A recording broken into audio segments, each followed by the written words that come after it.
말씀 위해서 기도하겠습니다. 하나님, 우리 아버지, 하나님을 예배하며 하나님 말씀을 또한 듣습니다. 기록된 말씀을 통하여 지금 우리에게도 말씀하시고 또 우리 안에 살아계신 성령 하나님께서 그 말씀을 깨닫게 하시며 우리의 매일의 삶 속에서, 그 실제의 삶 속에서 이 말씀을 순종하며 살아가게 하실 줄을 믿습니다. 모든 것 주께 의지하오며 예수 그리스도의 이름으로 기도하옵나이다. 아멘. 우리가 지난 시간에 이어서 계속해서 이민자의 땅에서 일어났었던 일들을 오늘 에스더서를 통하여서 함께 듣고 읽습니다. 지난 시간에 들었었던 다니엘 사건은 이스라엘이란 나라가 멸망하고 바벨론으로 포로로 끌려갔을 때에 그 초기에 일어났었던 일이고, 굳이 에스더서와의 차이점을 말하자면 다니엘서에서의 요지는 믿음을 지킬 때에 핍박과 위협 앞에서도 하나님께서 지키실 것이다 라고 하는 것이 다니엘서를 통하여서 주시는 메시지라면, 에스더서에서는 하나님께서 이젠 그 백성을 그 이민자의 땅에서, 이민의 땅에서 어떻게 들어 사용하시는지를 보여주시는 그런 사건이 되겠습니다. 에스더서는 바벨론에서 이제는 그 제국이 페르시아로 바뀐 이후의 이야기입니다. 그리고 하나님께서 선지자를 통하여 약속하신 바대로 수만 명의 사람들이 예루살렘으로 돌아가서 성전과 성벽을 재건하던 그 시기의 이야기입니다. 모든 사람이 돌아간 것은 아니었고 이제 70년, 100년이 지난 이후기 때문에 거기에서 정착하며 사는 이제 3세대, 4세대의 사람들의 시기였었습니다. 오늘 이야기에서 나오는 에스더나 모르드게도 그러한 사람들 중에 한 사람이었죠. 구약 성경 중에 에스더서는 참 독특한 책입니다. 그 이유가 물론 그 타이틀이 여성의 이름이라는 것도 쉽지 않은데, 그 예전의 문화 속에서 보자면요, 룻기와 함께 에스더서가 여성의 이름을 타이틀로 갖고 있는데, 더 특이한 점은 이 전체 에스더 이야기 가운데 여호와 하나님의 이름이 단 한 번도 안 나온다는 겁니다. 여러분 한번 생각해 보세요. 성경은 하나님의 말씀이라고 우리가 믿잖아요. 근데 이 에스더서에는 여호와 하나님이라는 단어가 단 한 번도 안 나옵니다. 그러면 이 책을 성경으로 넣을 수 있을까요? 없을까요? 실제로 고민을 많이 했답니다. 그런데 하나님이란 이름이 나오지 않아도 역사 속에서, 그 현장 속에서, 사건들 속에서 하나님의 손길이 나타나지 않을 때가 없기에, 하나님께서 어떻게 실제적으로 우리 삶 속에서 일하시는지를 너무나도 정확하게 잘 말해주고 있기에, 하나님이란 단어가 없어도 그 어떤 책보다 하나님을 잘 보여주고 있기에 에스더서가 구약으로 편입되게 됩니다. 그러면 어떤 하나님이 등장하는지 전체 이야기를 조금은 서머라이즈 하면서 여러분들에게 전해드리고자 하는데요. 그 시작에서 그 어떤 성경의 내용에서, 스토리에서도 보기 힘들 정도로 어처구니 없는, 맷돌 손잡이가 없는 황당한 이야기로 이 전체 이야기가 시작됩니다. 아하수에로 왕, 이 페르시아의 왕이 특별히 잘한 건 없는데 자기의 공적을, 치적을 축하하고자 약 6개월 동안 술잔치를 벌입니다. 그러니 첫 이야기에서부터 잔치와 주지육림, 가득한 고기들과 술들과 술에 취한 사람들의 묘사로 이야기가 시작이 됩니다. 근데 왕만 그런 게 아니라 왕비도 자기의 시녀들을 불러다가 같이 잔치를 벌이고 있더라. 왕과 신하들과 왕비와 시녀들 모두가 술에 취해 있는 상황으로 이야기가 시작됩니다. 그리고 그들은 올바른 판단을 할 수 없었다는 것을 우리가 충분히 추측할 수 있겠죠. 왕이 갑자기 자신의 왕비의 미모를 사람들에 자랑하고자 불러요. 그런데 또 왕비는 안 가겠다고 버텨요. 오늘날의 부부 사이에서는 충분히 일어날 수 있는 일이었지만 그 당시에는 이것 봐라 하는 상황이었나 봐요.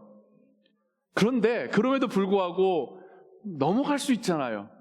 근데 술에 취한 신하들이 뭐라고 말하냐면, 왕비가 왕한테 이러면 이 나라의 모든 아내들이 남편한테 그러지 않겠습니까? 이 논리적으로 말이 맞습니까? 근데 또 왕은 그런 것 같아 라고 하는 겁니다. 그래서 그 자리에서 왕비를 폐위시켜요. 그리고는 이제는 왕의 개인의 어떤 그 욕정을 만족시키는 일이죠. 각 도에서 예쁘다는 아가씨들 다 뽑아가지고 왕비 후보 선발전을 벌입니다.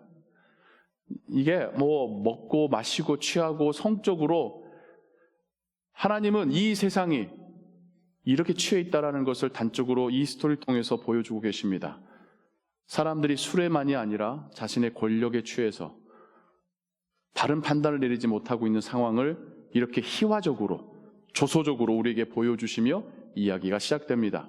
그런데 이 우스꽝스러운 상황이, 또한 하나님께서는 주의 백성들이 사건의 전면에, 이 사회의 전면에 부각되어지고 나타나고 역할할 수 있는 또한 계기로 삼으시더라는 거예요. 우리의 예상대로 하나님의 택하신 딸 에스더가 왕비 후보가 되죠. 에스더란 이름은 여러분 알고 계신 스텔라, 별이라는 뜻을 가지고 있는 이름입니다. 여러분 언제 별이 보이시나요? 세게 머리를 맞았을 때 별이 보이겠지만 밤에 보이죠. 네. 낮 시간에는 별이 안 보입니다. 왜요? 밝으니까. 충분히 빛이 있기 때문에 별빛이 드러날 여지가 없습니다. 하지만 어두울수록 별이 보이죠. 요즘 길거리 등도 많고 해서 별 보기가 쉽지 않아요. 그런데 깜깜한데, 주변에 빛이 없는데 가서 하늘을 보면 별이 잘 보입니다. 하나님께서 이 이야기에서의 이 여인의 이름을 스텔라, 별, 에스더란 이름을 주신 이유가 의미가 있지 않겠습니까?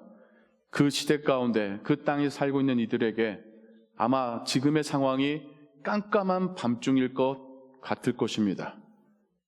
깜깜한 어둠, 희망이 없고 미래가 없고 자유가 없고, 하지만 그 상황 속에서 하나님께서는 별빛 같은 하나님의 소망을, 구원의 빛을 보여주신다라는 그 의미가 심지어 이 이름 가운데서도 담겨져 있습니다. 처음 그 이름을 지을 때 그걸 알고 지었겠습니까? 세상 사람들이 말하듯이 우연히 지었겠죠. 하지만 하나님은 그 우연 뒤에서 하나님의 뜻이 있었음을 우리에게 말씀하고 있습니다. 왕비 후보로 뽑힌 여인들이 이제는 왕궁의 재물들이 다 자기 것이냐, 자기가 이미 왕후가 된 것이냐, 사치 부리고 아랫사람들에게 교만하게 행동하고 갑질하고 히스테리 부리고 자기중심적으로 셀피시하게 살아가는 그 상황들 속에서, 자기에게 주어진 환경 속에서 여전히 하나님 말씀대로 겸손하고 정직하고 또한 단정한 모습으로 살아가는 준비하는 에스더의 모습은 심지어 궁궐의 신하들에게조차도 존경을 받게 되었다라고 성경이 말하고 있습니다. 그리고는 이야기는 당연히 에스더가 왕비가 된 이후에 이 이야기의 초점이 다른 데로 옮겨갑니다.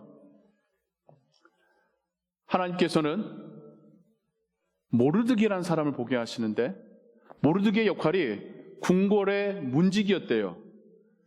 여러분, 문지기 하면 서가지고 문 열어주고 닫아주고, 저도 군대에서 헌병을 하면서 정문 열어주고 닫아주고 장교 들어오면 쫙 이렇게 경례하고 하는 일 해봐서 얼마나 이게 보링하고 재미없는지는 아는데, 그때 마찬가지로 문지기 역할이 얼마나 중요한지도 압니다. 문지기가 아무나 문 열어주면요, 안에는 쑥대밭이 되는 거예요. 그래서 문지기는 아무나 시키지 않습니다. 신분조사, 사상조사, 모든 것이 통과된 사람에게만 맡길 수 있습니다.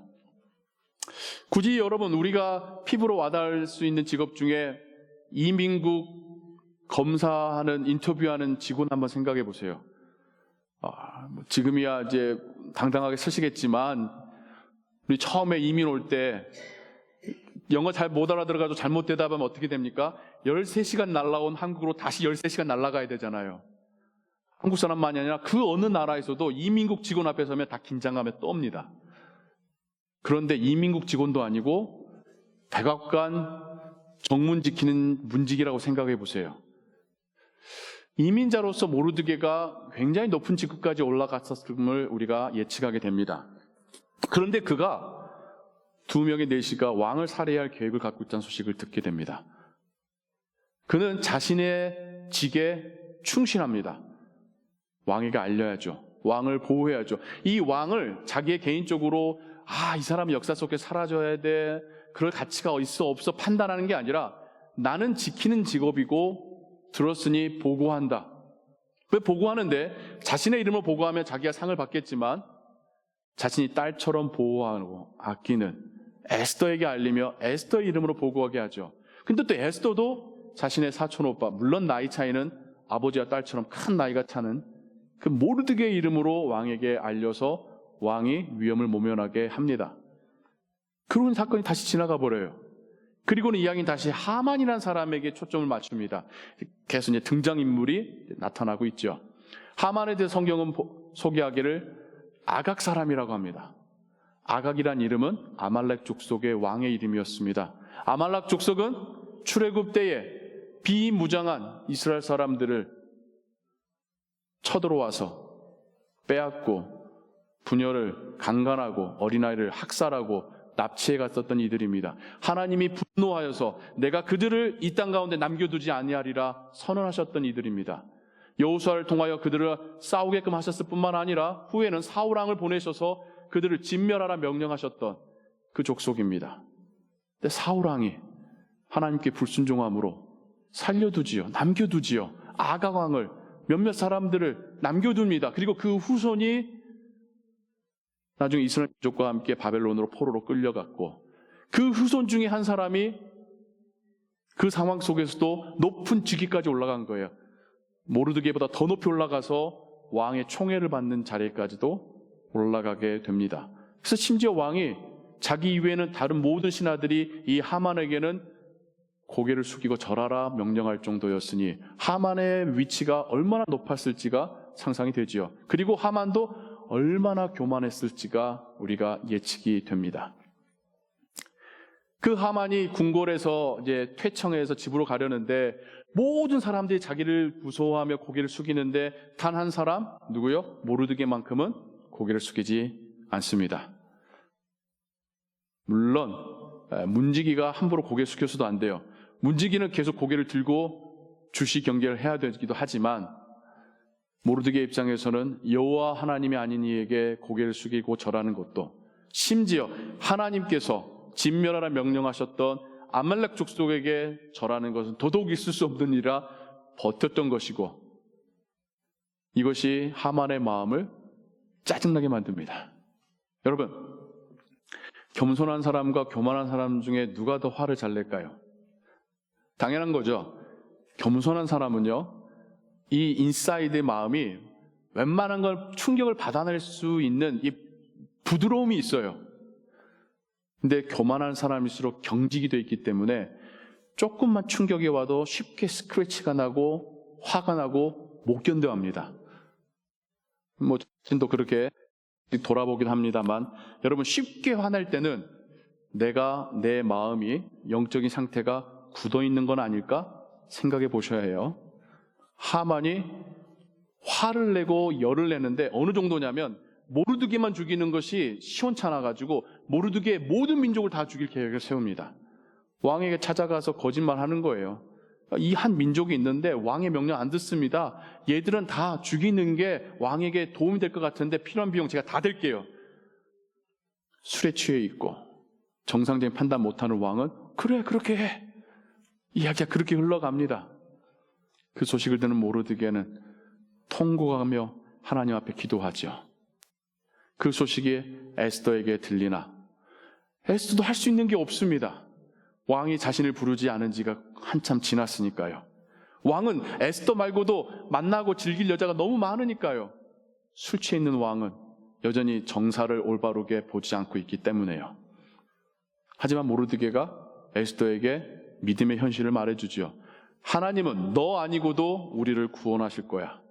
하나님이 너로 하여금 왕비가 되게 하신 이유가 이때를 위함이 아니겠느냐. 때로는 믿음의 친구의 단호한 메시지가 하나님의 목소리처럼 들릴 때가 있습니다. 또 그것을 하나님께서 나에게 깨닫게 하시는구나라고 듣는 것도 믿음이 있을 때에 가능하겠죠. 에스더가 죽으면 죽으리다의 결심을 가지고 금식하고 왕 앞에 나아갑니다. 3일간 금식했으니 이 분명 얼마나 이뻤겠어요. 근데 하나님께서 왕의 눈에는 그 누구보다도 사랑스러워 보이게끔 하셨다라고 성경에 기록하고 있습니다. 왕이 이제는 기뻐하며 에스더에게 모든 요구하는 것은 나라의 절반이나 주겠어. 그런데 하나님께서 지혜를 주시니 에스더가 거기서 당장 말하는 게 아니라 저의 잔치자리에 오십시오. 거기서 말하겠습니다. 왕께서 총애하시는 하만을 데리고 오십시오. 그러니까 왕과 하만이 좋다고 거길 또 쫓아갑니다. 그러면서 여기서부터 이제 역전이 일어납니다. 이야기 시작에서 어떻게 됐었죠? 왕이 잔치를 베풀고 왕비를 불렀지만 왕비는 오지 않았어요. 그래서 화가 나 있는 이야기로 시작되죠. 그런데 어느 순간 왕비가 잔치를 베풀고 왕을 초대합니다. 왕은 좋아가지고 그 자리에 찾아와서 왕비한테 원하시는 건 뭐든지 말하십시오. 제가 나라의 절반이라 주겠습니다. 어느 순간 하나님은 상황을 이렇게 바꿔가고 계십니다. 그런데 한 번은 왕이 자신의 반지로 이스라엘 민족에게 대하여서 공경할 수 있는 허락을 했기 때문에 이게 쉽게 바꿀 수가 없는데, 근데 그 날짜를 정한 것도 참 재밌어요. 1월 13일에 주사위를 던졌습니다. 1년 중 어느 날짜를 할 것, 어느 달에 할 것인가. 여러분, 주사위를 던졌으면 우연의 숫자로 나와야 되는 거 아니에요? 근데 이스라엘 민족에게 가장 시간을 많이 벌어줄 수 있는 월은 언제겠습니까? 1월에 던졌으면 12월이잖아요. 주사위가 12월이 나온 거예요. 그래서 12월 13일에 모든 페르시아에 퍼져 있는 이스라엘 민족을 공격할 수 있는, 탈취할 수 있는, 그들의 것을 강도질할 수 있는 것을 허락하는 말도 안 되는 법령이 이미 선포되었습니다. 그런데 에스더가 당장 그 자리에서 살려주세요, 이거 취소해주세요. 왕은 한 번 말한 걸 취소할 수 없었습니다. 한 번 더 저에게 오십시오. 그리고 그날 밤 하나님께서 일으키시는 기적이 일어납니다. 왕이 도대체 잠을 못 자겠는 거예요. 하나님께서 왕에게 불면증을 주신 거죠. 그리고는 왕이 환관에게 야, 책 좀 가져와서 읽어봐.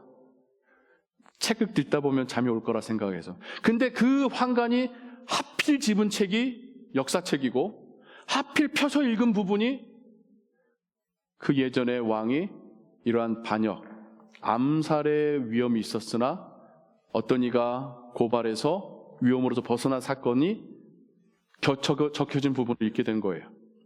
왕이 내가 그때 그 사람에게 충분한 보상을 했나? 라고 물을 때에 아니요, 아무것도 한 것 없는데요. 누군데? 모르드게입니다. 밤새 잠을 청하지 못했던 왕은 와, 내가 이 나한테 좋은 일 한 사람에게 아무것도 안 했단 말이야? 어떻게 잘해줘야지? 하면서 이제 아침을 맞이한 거죠. 근데 그 같은 저녁 하만은 어떤 일을 겪었냐면 다시 한번 궁궐을 나가는데 모르드게를 보니 다시 한번 화가 나기 시작한 겁니다. 사단이 그의 마음에서 일하고 있는 거죠. 집에 가서 내가 지금 이렇게 출세해서 왕의 총애를 받고 이렇게 높은 자리에 앉았는데 저 인간 때문에 내가 기쁘지가 않아. 내가 어떤 음식을 먹어도 맛있지가 않아. 그러니 그의 아내와 친구들이 하는 말이 당장 마당에다가 말뚝 박아서 거기다가 모르드게와 그 가족부터 매답시다. 12월 13일까지 기다리기가 너무 시간 걸리니까 당장 먼저 매답시다. 그래서 똑같은 저녁을 지나며 하만은 왕에게 찾아가서 모르드게와 그 가족을 죽일 수 있는 허락받으려고 궁궐에 입골하죠. 입골하자마자 왕이 묻기를 내가 누군가를 굉장히 높여주고 싶은데 어떻게 하면 좋을까? 원래 이 교만한 사람들이 착각도 잘해요. 아, 나를 또 높여주려나 보구나. 모르겠어요. 하만이 뭘 어떻게 그 잘해가지고 왕의 총애를 받았고 그런 착각을 하는지는 모르겠으나 또 자기 이야기인 줄 아는 거죠. 자기가 원했던 대로 왕의 옷을 입히시고 왕의 수레를 태우시고 왕이 총애하는 사람이 그 앞에서 그 수레를 몰면서 온 성 앞에서 사람들 앞에서 보라! 하나님 왕이 총애하는 이가 이이다! 라고 외치게 하십시오. 그러니 왕이 하는 말이 그래 네가 모르드게를 태워서 그렇게 해. 와, 하만이 그때 심정이 어땠을까요? 역전이 일어나고 있죠. 하만이 모르드게를 비아냥대고 깔보고 죽이려 했으나 하나님께서는 그 상황을 역전시키셔서 이제는 하만이 모르드게 앞에서 모르드게를 높이고 있는 상황이 되게 됩니다. 그리고 하만이 어떻게 할 수도 없는, 생각할 수도 없는, 정말 숨도 쉴 수 없는 상황 가운데 다시 이야기를 하나님이 몰아붙이셔서 왕과 하만이 두 번째 왕비의 초대에 응하여 찾아가고 거기서 드디어 에스더가 자신의 신분과 하만의 계획을 밝힙니다. 왕도 놀라고 하만도 놀라고 왕은 프레쉬 에어가 필요해서 생각 좀 해야겠어 하고는 밖에 나갔는데 이젠 하만은 하만대로 왕비에게 부탁하려다가 돌아온 왕의 눈에는 자기의 왕비를 겁탈하는 것처럼 보이는 거죠. 당장 하만은 잡혀서 그가 모르드게를 죽이려 했었던 그 장대에 그가 달리게 됩니다. 그리고는 상황은 완전하게 급물살을 타고 바뀌어서 이젠 다시 왕은 에스더와 모르드게를 귀한 사람으로 높이고 첫 번째 조서를 바꿀 수는 없으나 다시 추가적인 조서를 발행해서 그날 유대인들이 자신들을 보호할 수 있는 어떤 방어권을 허락해서 누구든 유대인들을 공격하려 할 때 유대인도 방어할 수 있다라고 허락을 주죠. 하지만 이 모든 일의 사건의 중심에는 하만이 있었고 하만은 이미 모든 것을 잃었고 죽임당했기에 이러한 동력은 상실된 상태입니다. 그럼에도 불구하고 성경에 보면 그래도 몇몇 사람들은 이스라엘 민족, 유대인들을 공격하려 했다가 되려 당했다라고 하는 기록이 있고 그날이 이스라엘 민족 전체가 제노사이드, 민족적인 죽임을 당하는 날이 아니라 오히려 민족적으로 그 이방인의 땅에서 구원받는 날이 되었다라는 이것이 에스더서의 기록입니다. 왕은 모르드게를 총리로 임용하여서 모르드게가 국정 운영을 잘했다라는 이야기. 그러니까 이야기의 시작에서는 다 취해 있고 어리석은 조언을 하는 신하들이 있었다고 한다면 이야기의 끝에서는 정직하고 근면하고 올바르게 일하는 총리로 모르드게가 세움받았다라고 하는 이야기. 마치 그의 모습이 그 예전 요셉의 모습을 떠올리게 하면서 애굽 땅에서 함께 하셨던 하나님이 이제는 바벨론 땅에서 페르시아 땅에서도 함께 하신다라고 하는 메시지를 요셉 다음에 올 구원자 모세가 있었을지 이젠 모르드게 다음으로 하나님께서 또다시 구원자를 보내실 거라는 그 희망을 밤하늘의 별빛처럼 에스더의 이야기를 통하여서 이스라엘 민족에게 해주고 있습니다. 그리고 동일한 이야기를 우리에게 해주고 계십니다. 에스더와 모르드게는 대단한 일을 한 게 아니라 이민자의 땅에서 자신들에게 주어진 삶에 최선을 다했을 뿐입니다. 자신들이 할 수 있는 일에 최선을 다했을 뿐입니다. 그럴 때 하나님은 때로는 우연이라는 모습으로 그리고 때로는 역전의 하나님으로 하나님이 기적을 만들어 가신 것이죠. 그들의 작은 순종을 들어 사용하셔서 그들 민족 전체를 그 땅 가운데서 구원해 내신 것이죠. 우리의 삶이 그렇습니다. 이민자로 와서 이곳에 살아가는 우리가 할 수 있는 것이 많이 없습니다. 뉴스에서 정치적인 이야기들 막 나오면 거기에서 우리가 할 수 있는 게 뭐가 있겠어요? 그럼에도 불구하고 투표권이 있으신 분 투표하십시오. 그건 우리의 의무입니다. 근데 이 시대상 러시아 우리가 할 수 있는 게 뭐가 있습니까? 저 중동 지방에서 서로 이를 갈며 싸우고 있는, 죽이고 있는 그 상황 속에서 우리가 할 수 있는 게 뭐가 있겠습니까? 사회적으로 잘못된 것이 괜찮은 것이라고 용인되어가는 이 시대적인 흐름 속에서 우리가 할 수 있는 것이 무엇이 있겠습니까? 그런데 성경은 우리에게 여전히 하나님께서 우리에게 맡기신 일은 있다라는 겁니다. 여전히 우리에게 신앙의 삶을 살아가라고 요구하신다라고 성경은 말씀하고 있습니다. 대단한 건 아니어도 우리 삶 속에서 우리가 정직하고 성실하게 거룩한 삶 살아갈 때에 내가 그걸 의도하지 않았어도 하나님은 우리의 삶을 들어서 하나님의 기적을 만들어 가신다는 겁니다. 하나님은 그 누군가를 살려내신다는 겁니다. 하나님은 우리의 별것 아닌 삶을 통하여 영광 받으신다는 겁니다. 그렇게 우리의 삶이 의미 있어지고 가치 있어지고 열매 있게 하신다는 것이 하나님의 이야기입니다. 에스더와 모르드게뿐만 아니라 한 명의 이민자로 없이 살아가는 우리의 삶을 통해서도 하나님은 때로는 우연이라는 이름으로, 때로는 역전의 하나님으로 우리에게 나타나셔서 그 영광과 능력 드러내시고 우리의 삶을 통하여 그 나라를 우리 이 땅 가운데 보여주신 하나님이심을 믿습니다. 다시 우리는 일주의 삶으로 나아갑니다. 그곳에서 우리는 별것 아닌 한 사람으로 살아갈 것입니다. 세상에서는 별것 아닌 사람이지만 하나님 눈에는 하나님이 사랑하시는 자녀의 삶입니다. 거기서 우리가 할 수 있는 일은 많이 없어 보이지만 하나님은 심지어 그 작은 일을 가지고도 하나님의 기적을 만들어 가실 것입니다.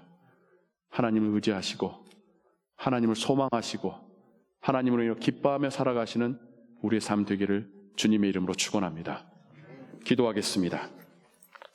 사랑과 은혜가 풍성하신 하나님 아버지, 칠흑 같은 밤 속에서 하나님은 별빛을 우리에게 보여주시며 갈 길을 알려주십니다. 소망의 빛을 던져주십니다. 이 시대가 암흑과 같습니다. 그러나 하나님 우리에게 소망의 불빛 비춰주심을 믿습니다. 우리가 어디로 가야 될지 보여주실 줄 믿습니다. 우리와 동행하심을 믿습니다. 우리가 할 수 있는 것, 한 걸음 더 내딛는 것, 믿음으로 용기 있게 한 걸음 더 내딛는 것이고 우리에게 주어진 그 삶과 그 직업과 소명을 성실하고 정직하게 해가는 것일 줄로 믿습니다. 그럴 때 하나님이 우리를 들어 사용하시어 하나님 나라와 그 의를 나타내실 줄을 믿습니다. 우리의 삶에 함께 하시고 사용하여 주옵소서. 하나님이 영광 받으시옵소서. 주 예수 그리스도의 이름으로 기도하옵나이다. 아멘.